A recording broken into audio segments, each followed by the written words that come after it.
आते ही दिल्ली के पूर्व सीएम अरविंद केजरीवाल ने पुजारियों और ग्रंथियों के लिए जो सम्मान योजना का ऐलान किया, तो जरा पहले उनको देख लीजिए। जो योजना का मैं ऐलान करने जा रहा हूं, इस योजना का नाम है पुजारी ग्रंथी सम्मान योजना।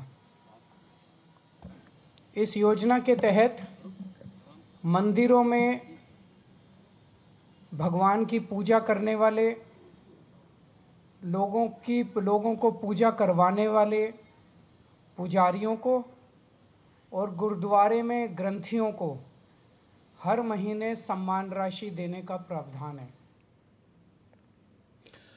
तो केजरीवाल के ऐलान के बाद भाजपा के तमाम बड़े नेताओं ने केजरीवाल की घोषणा के बाद पलटवार किया। इस घोषणा पर क्या कुछ कहा भाजपा के नेताओं ने, देखिए जरा। मंदिर के पुजारियों को और ग्रंथियों को मानदेय मिले, इसके लिए भारतीय जनता पार्टी लगातार सड़कों पर संघर्ष कर रही थी। कई बार हमने अरविंद केजरीवाल के घर का घेराव किया है। साधु संत पुजारी भी सड़कों पर आए हैं और उन्होंने जो श्राप अरविंद केजरीवाल को दिया है उससे ये बच नहीं सकता। आज जब चुनाव सर पर है तो इन्हें राम याद आ रहे हैं। हम ये सवाल कोर्ट में लेके गए और कोर्ट की तारीख है 21 जनवरी।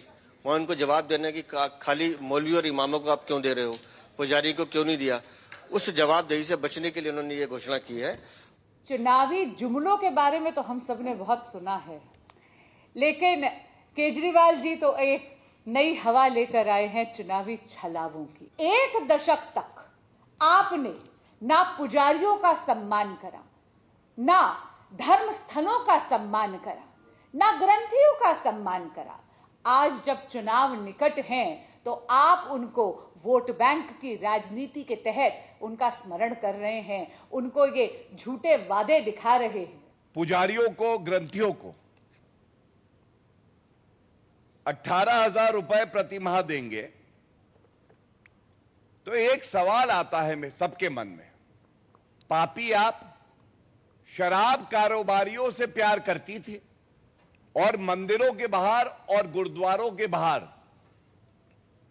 शराब के ठेके दे रही थी कि दलाली करने के लिए जो पवित्र स्थल हैं आपने उसको भी नहीं बख्शा।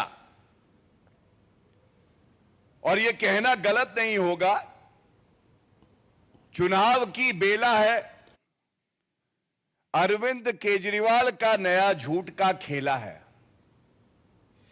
तो बीजेपी कह रही है कि नया झूठ का खेला है, क्योंकि एक के बाद एक इस तरह के दनादन वादे किए जा रहे हैं, लेकिन राजनीतिक घमासान तो मच गया है।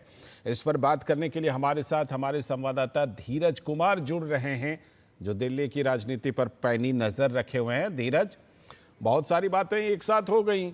एक तरफ केजरीवाल जो हैं वो पुजारियों ग्रंथियों को वेतन देने के लिए योजना लेकर आ गए, दूसरी तरफ केजरीवाल का घर घिरा हुआ है, इमाम मौलवी सब वहां पर प्रदर्शन कर रहे हैं कि हमारा पहले दे तो दीजिए नए ऐलान करने से पहले। लेकिन क्या अरविंद केजरीवाल ने जो ये ऐलान किया है, धीरज, क्या अरविंद केजरीवाल ने ये देख लिया कि इसी मामले पर अदालत में सुनवाई होनी है, उससे पहले ये ऐलान कर दो और एक स्कोर कर लो, वादे के मामले में एक और स्कोर?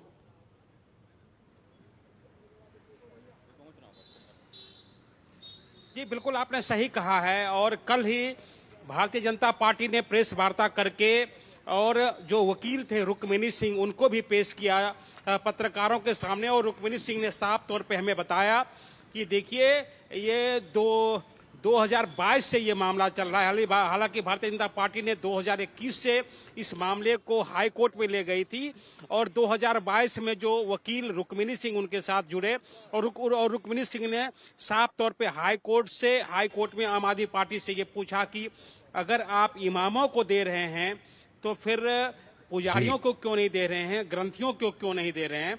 तो उसकी जो तारीख थी वो तारीख 21 जनवरी की थी और 21 जनवरी को किसी भी कीमत पर आम आदमी पार्टी को कोर्ट में जवाब देना था कि आपने अभी तक पुजारियों और ग्रंथियों को क्यों नहीं दिया। तो ये जाहिर सी बात है कि उन्हें देने की उनकी मजबूरी आ गई थी। इसी के चलते आनन फानन में उन्होंने एक घोषणा कर दी।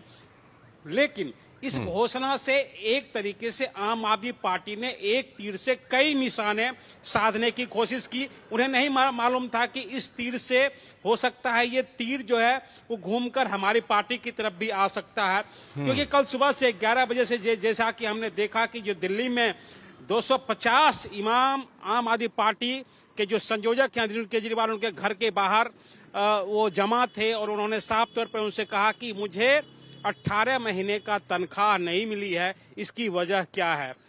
तो एक तरीके से इमाम ने उनको घेरने की भी कोशिश की और साफ तौर पर उन्होंने अपनी मांग भी रखी और उन्हें चेताया भी।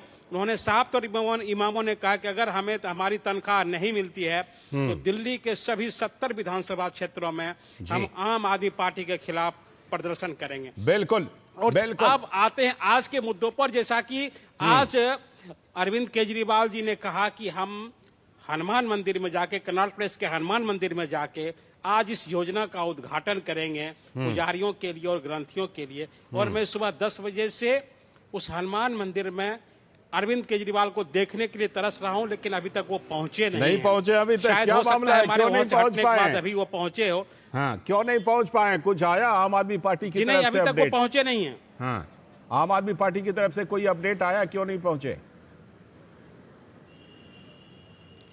अभी हमने आम आदमी पार्टी के दफ्तर में ये ढूंढने की, सर्च करने की कोशिश की है कि आखिरकार उन्होंने 11 बजे का टाइम जो हनुमान मंदिर को दिया था और 11 बजे से जो पूरे दिल्ली की जो मीडिया कर्मी की जो भीड़ जो थी वो हनुमान मंदिर में जुटी थी। दरअसल इसके पीछे की वजह मैं आपको समझाना चाहता हूं। जरूर इसके पीछे की वजह है वहां के जो साधु संत और जो पुजारी वहां जो जमा थे, उनका साफ तौर पे ये कहना था कि आज अरविंद केजरीवाल को पुजारियों की याद क्यों आई।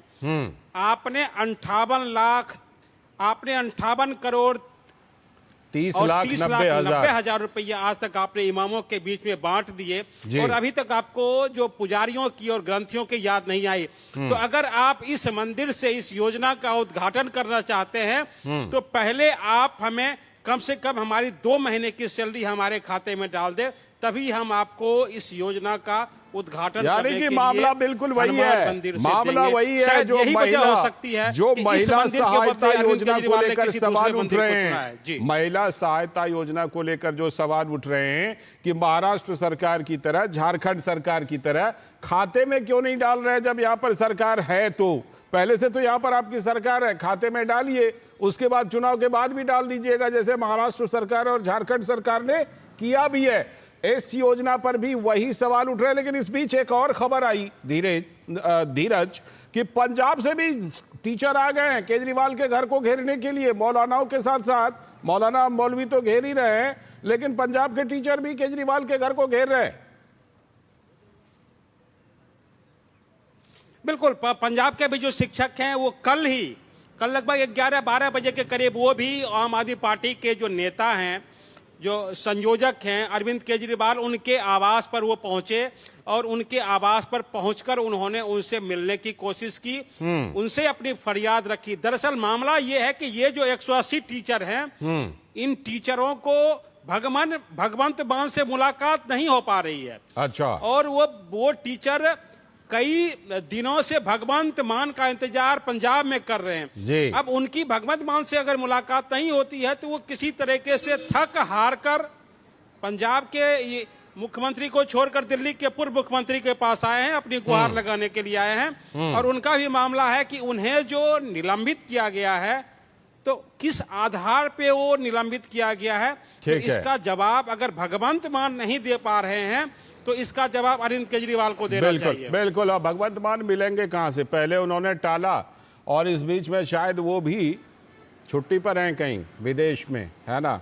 और छुट्टी पर तो राहुल गांधी भी हैं, जिस पर कि हम लोग खास चर्चा भी करने वाले हैं। बहुत बहुत शुक्रिया धीरज आपका जुड़ने के लिए और बात करने के लिए दिल्ली की राजनीति पर। तो जैसा कि हम चर्चा कर रहे थे कि राहुल गांधी भी विदेश चले गए हैं और ये विदेश जो गए हैं ये बाकी यात्राओं की तरह नहीं है। देश में 7 दिनों का राष्ट्रीय शोक चल रहा है, पूर्व प्रधानमंत्री डॉक्टर मनमोहन सिंह के निधन का शोक। इसी बीच राहुल विदेश यात्रा पर गए हैं तो सवाल तो उठेंगे, इसी पर खास चर्चा करेंगे। अभी वक्त है एक छोटे से ब्रेक का। जी सुनो, खाने में कोई स्वाद नहीं है। अरे किफायती लाल, सस्ते वाले दाल।